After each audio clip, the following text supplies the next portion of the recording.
Hello everyone, I am Shaista Ansari and this is question number 2 of exercise 3.3 and this is class 8th maths. So in this question we have to find out the value of x, y and z. जैसे कि इस figure में यहाँ पर angle x दे रखा है, angle y है and angle z है.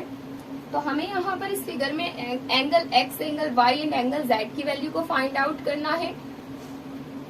तो यहाँ पर ये एक पैरेललोग्राम गिवन है एंड इस पैरेललोग्राम के अंदर जो सुटेबल प्रॉपर्टी होगी उसके अकॉर्डिंग हमें यहाँ पर वैल्यू को फाइंड आउट करना है. तो यहाँ पर इस फिगर में अगर हम देखें तो इस एक ही फिगर के अंदर हमारे पास यहाँ पर 4 ट्राइंगल्स बन रहे हैं. उनमें से एक ट्राइंगल के अंदर यहाँ एक एंगल है 30 डिग्री का एंड एक एंगल है x एंड एक एंगल y का है. तो इनकी वैल्यूज को फाइंड आउट करना स्टार्ट करते हैं. जैसे कि एंगल x है तो ये एंगल होगा 90 डिग्री का. तो यहाँ पर एंगल x 90 डिग्री का होगा एंड ये 90 डिग्री का क्यों होगा? बिकॉज इसका वर्टिकली ऑपोजिट एंगल जो है वो 90 डिग्री का है. And also we can see here कि ये जो एंगल है वो यहाँ पर एक परपेंडिकुलर पर बन रहा है. एंगल यहाँ पर एक परपेंडिकुलर के ऊपर एंगल है तो इसलिए जो एंगल होगा वो 90 डिग्री का होगा. तो अब हमारे पास यहाँ पर एंगल x की वैल्यू तो आ चुकी है एंड अब हमें फाइंड आउट करनी होगी यहाँ पर एंगल y की वैल्यू. तो एंगल y की वैल्यू को फाइंड आउट किस तरह से करेंगे?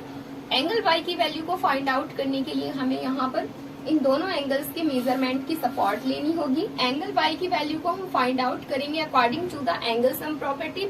According to the angle sum property angle y plus angle x and plus 30 degree will be equals to 180 degree.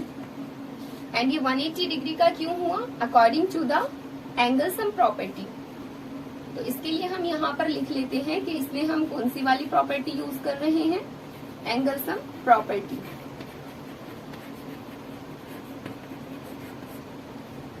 तो एंगल y हमें अभी नहीं मालूम कि वो कितने डिग्री का है. एंगल y को एज इट इज कॉपी कर लेते हैं एंड यहाँ पर जैसे कि प्लस के बाद एंगल x दे रखा है तो एंगल x की वैल्यू हमें मालूम है कि वो 90 डिग्री है. तो प्लस लगा करके लिखेंगे यहाँ पर 90 डिग्री एंड अब हमें यहाँ पर प्लस 30 डिग्री दे रखा है बिकॉज इस एंगल की वैल्यू ऑलरेडी गिवन थी क्वेश्चन में, that is 30 degree and in all angles का सम 180 डिग्री का होगा. एंड अब जैसे कि यहाँ पर ये दो एंगल्स हमारे पास ऐड हो रहे हैं तो 90 प्लस 30 डिग्री को जब एक जगह ऐड किया जाएगा तो एंगल y को हम इस लाइन में एज इट इज कॉपी करेंगे because we have to add here 90 plus 30 in this line and after adding these numbers we'll get here plus 120 degree and this will be equals to 180 degree. Now we can see here in the left hand side this 120 degree is added with this angle y. So we need to remove this 120 in the right hand side and जब हम इस 120 degree को right hand side में transfer करेंगे तो ये इधर जाकर के 180 डिग्री में से यहाँ सब्ट्रैक्ट हो जाएगा and after subtracting it we'll get here angle y will be equals to 60 degree. And जैसे कि हम यहाँ पर 2 एंगल्स की वैल्यू को फाइंड आउट कर चुके हैं, एंगल x की वैल्यू भी हमने यहाँ फाइंड आउट कर दी है एंड ऑल्सो एंगल y की वैल्यू को भी हम फाइंड आउट कर चुके हैं. तो हमारे पास अब बाकी बचा है एंगल z. तो अब हमें यहाँ पर फाइंड आउट करनी है एंगल z की वैल्यू. तो एंगल z की वैल्यू को फाइंड आउट करने के लिए यहाँ पर हमें सिंपली ये देख लेना है कि एंगल z किसके इक्वल होगा. एंगल z की वैल्यू फाइंड आउट करना हमारे लिए बहुत ज्यादा इजी है बिकॉज ये जो एंगल y है वो इस एंगल z के इक्वल होगा बिकॉज ये दोनों के दोनों एंगल्स ऑल्टरनेटिव ऑपोजिट एंगल्स हैं. तो ऑल्टरनेटिव ऑपोजिट एंगल्स एक दूसरे के इक्वल होते हैं. So we can write here angle z will be equals to angle y and जब एंगल y 60 डिग्री का है तो एंगल z भी 60 डिग्री का होगा.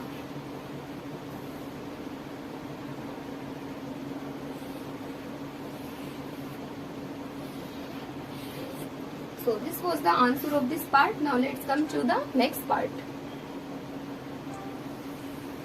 And this is the fourth part of this question. And इसमें यहाँ पर कौन सा एंगल किस एंगल के इक्वल होने वाला है पहले इस चीज को देख लेते हैं.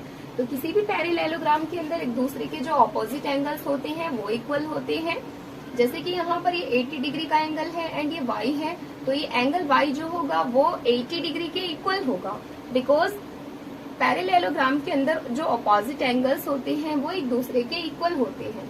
एंड ऑल्सो ये जो एंगल Z होगा वो इस 80 डिग्री के इक्वल होगा, बिकॉज एंगल Z इस 80 डिग्री का कॉरेस्पॉन्डिंग एंगल है। एंड ऑल्सो कॉरेस्पॉन्डिंग एंगल्स भी एक दूसरे के इक्वल होते हैं, because this angle Y is just opposite of this 80 degree. क्योंकि एंगल Y इस 80 डिग्री के ऑपोजिट एंगल में है, इसलिए एंगल Y होगा 80 डिग्री का। एंड जैसे कि मैंने अभी बताया कि एंगल Z इस 80 डिग्री का कॉरेस्पॉन्डिंग एंगल है, तो ये एंगल Z भी 80 डिग्री का ही होगा। चाहे तो हम इसके आगे इन दोनों की प्रॉपर्टीज को लिख लेते हैं, उससे हमें और भी ज्यादा ये इजी लगेगा। तो यहाँ एंगल Y जो लिखा है हमने वो ऑपोजिट एंगल है, इसलिए हमने यहाँ लिखा है। एंड एंगल Z इक्वल है 80 डिग्री के बिकॉज ऑफ कॉरेस्पॉन्डिंग एंगल्स।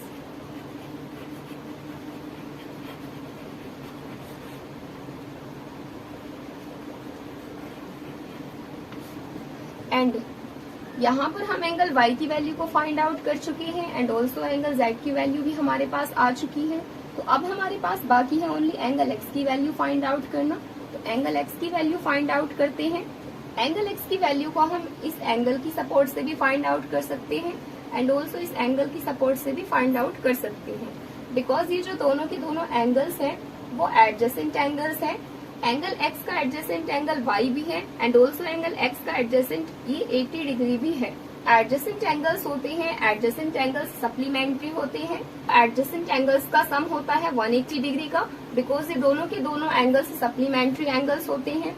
तो angle X plus angle Y दोनों के दोनों एक दूसरे के एडजेसेंट एंगल्स हैं, तो इन दोनों का सम होगा 180 डिग्री का। तो इसकी हेल्प से हम अब यहाँ पर एंगल Y की वैल्यू को फाइंड आउट कर सकते हैं। अब जैसे कि एंगल X हमें मालूम नहीं है कि वो कितने डिग्री का है, but we know that angle Y is equals to 80 degree, because अभी अभी हमने यहाँ पर फाइंड आउट किया है that angle Y is equals to 80 degree. तो यहाँ पर हम डायरेक्ट वैल्यू को पुट करेंगे। अब एंगल Y की वैल्यू है 80 degree and this will be equals to 180 degree. तो इसके आगे भी हम इसकी प्रॉपर्टी का नेम लिख लेंगे। ये दोनों के दोनों जो एंगल्स हैं वो एडजेसेंट एंगल्स हैं। अब हमारे पास यहाँ एक इक्वेशन बन चुकी है एंड इस इक्वेशन के अंदर यहाँ लेफ्ट हैंड साइड में 80 डिग्री एंगल X के साथ में यहाँ ऐड हो रहा है। तो 80 डिग्री को हम इधर की साइड में ट्रांसफर करके 180 डिग्री में से सब्ट्रैक्ट कर देंगे। तो ये 80 डिग्री जब 180 डिग्री में से यहाँ सब्ट्रैक्ट होगा तो हमारे पास बचेगा यहाँ 100 डिग्री।